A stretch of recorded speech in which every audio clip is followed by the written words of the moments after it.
Hello and welcome back to another update. It is your host Union, and in this one we'll be covering the latest developments right at the front line in the Russo-Ukrainian war. We start out in the Vovcha direction in the north, where the Russians have been able to cross over the Vovcha river near the aggregate plant. According to the reports, the Russians have managed to reach the residential area and is fighting for a foothold down here in the south. It seems that the Ukrainians have committed a lot of their forces here to the north, which has left the southern part largely undefended. Despite the numerical advantage the Ukrainians had in the area, they failed to be able to defend every single part of the front line, and the Russians took advantage of that to cross over. Now, this could either be a massive mistake or a genius move. Either the Russians will be able to flank the Ukrainian positions, put them in a panic, and create a position for breakthrough for the Russian army, whether it is cutting off the supplies here from the south, redirecting the Ukrainian forces from the north to the south, or taking advantage of the situation to close the gap here in the north. At the same time, it could also be a mistake of the Russians to spread out their forces, and the Ukrainians could take advantage of that to cut off the Russian supplies here in the north. In the eastern section of the front line, we have reports of the Russians here near Yevhenivka launching attacks towards the eastern parts of the village. We've seen over the past few weeks, the Russians have attacked in 3 separate directions. They've now managed to gain a foothold on the area here to the east of Yevhenivka in 3 separate sections and are fighting over the entire line.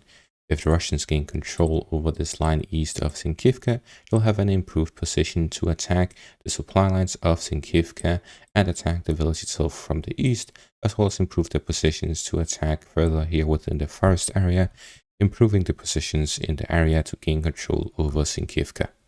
In the direction of the Sveretsk, New York section of the front line, we have significant developments, specifically in New York. In the direction of Toretsk, we see that the Russians have improved their positions by Pivdene and attacking the residential area here in the central parts of it. We see that they have captured a few of the fortified positions of the Ukrainians and are contesting the rest of them. So they are fighting over the fortified areas of Pivdene at the same time as they are fighting in Drushba and Pivnishne here to the north of those positions.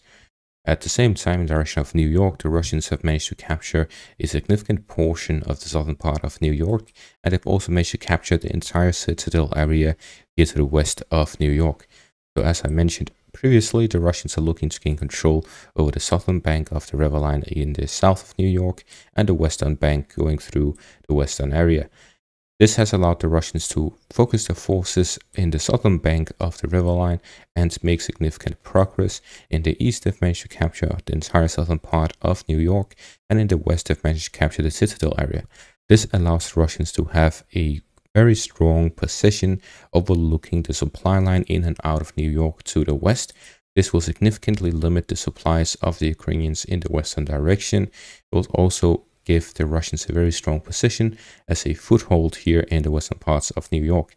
This also shows that the Ukrainians have been unable to stabilize the front line.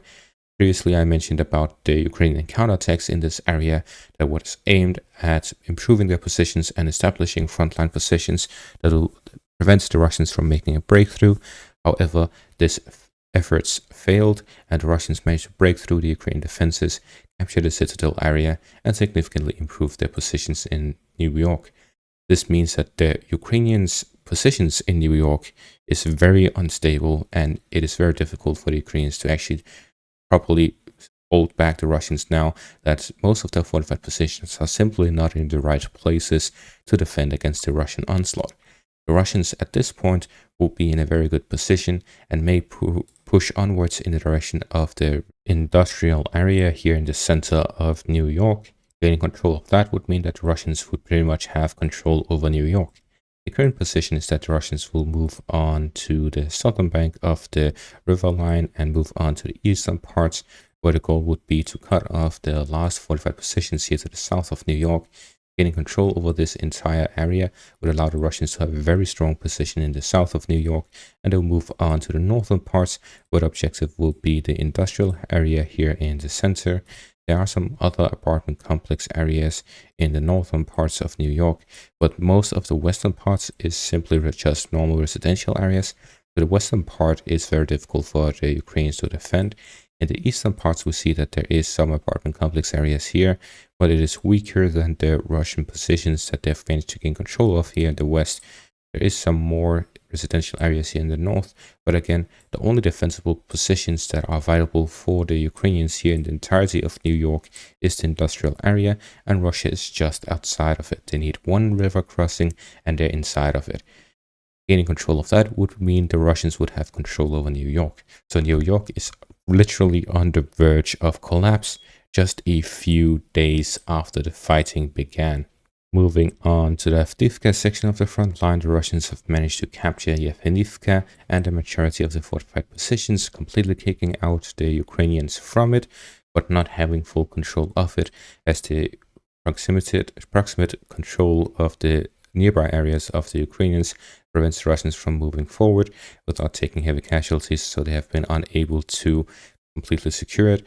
But fighting continues here to the west of Yevhenivka. It is clear that the Russians are moving on to the next fortified position, where they will cover the rest of the residential area and gain full control over Yevhenivka and the river line here to the north of Stepova Novoselivka. There has been no update on the current situation in Novoselivka Persha, but what we see currently is that the Russians are making a very strong push here in the Avdiivka, New York, Toretsk direction of the front line, where they are attempting to completely demolish the Ukrainian lines.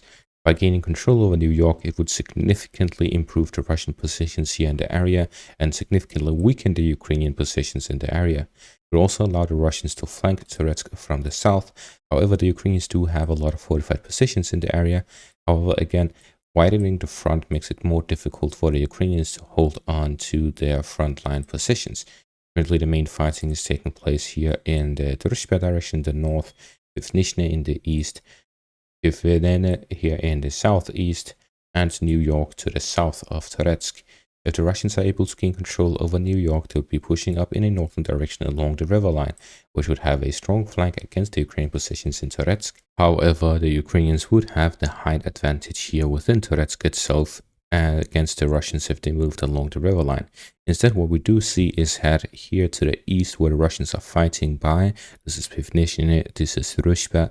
We see that the current positions of the Russians is right here at a height elevation of 264 meters. As for Toretsk itself, it is located at 208 meters. The height advantage of the Russians is currently completely under Russian control. There's no positions of the Ukrainians except for the two peaks at the second line of defense, which are at the high ground.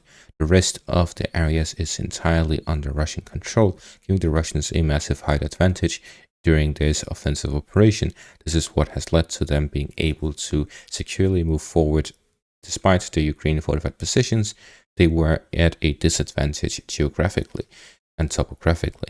At the same time, we see that the Russians were able to use the tunnel here along the railway lines, which has allowed them to break through the Ukrainian defensive lines.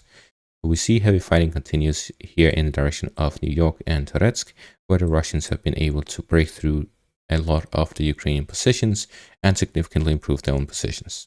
At the same time, according to the latest developments in the NATO conference that is currently ongoing, Antony Blinken, Secretary of State of the United States, says that Ukraine is currently being sent the F-16s. They're currently receiving them after months of training that has lasted a very long time. They report that the first F-16s will be sent now and that they will be in the skies of Ukraine this summer, so within the next month and a half.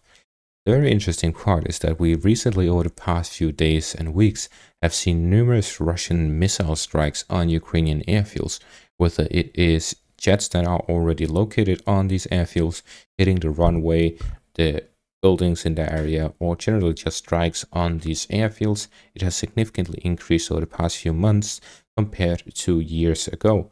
This could be an indication that the Russians are trying to hit as many airfields as possible ahead of the F-16s arriving to prevent the Ukrainians from using the specially built airfields for the F-16s, because the current Ukrainian airfields are not suitable for the F-16, so the Ukrainians had to build new ones and refurbish the ones that they had to be able to accommodate the F-16s. If these refurbished airfields are hit by missile strikes, it could slow down the delivery of the F-16s. At the same time, it is very limited how much they would be able to do. The Ukrainians would likely more use it for air-to-ground based strikes rather than anything else, due to the increased radar range and missile range of Russian modern jets in comparison to the F-16. The F-16 is a 4th generation fighter. The Russians have numerous 5th generation fighters and compatible 4.5 gen fighters which are better than the F-16, and additional 4th gen fighters which are comparable to the F-16. So the Russians have plenty of their own air force that can compete with or even is better than the F-16. That is limited what the F-16 can do if they are looking for air superiority fighting. It's not nearly enough to send even 50 or 100 jets. They need to send hundreds. But then again, the Ukrainians would also need hundreds, if not thousands, of armored vehicles and tanks if they want to launch a successful counterattack. Yet the West have only said dozens, really. Therefore, my point is, the F-16s will not significantly change the nature of the war or the balance of power. All it will really do is allow the Russians to be struck by more air-to-ground missiles, whether it's the Storm Shadow or newer missiles that the Ukrainians would be able to use with the F-16s. That is pretty much it. Other than that, that will be all for this update. Thank you all for watching. Make sure to leave a like, subscribe, and check out my Patreon for additional content. Thank you all for watching and have a great day.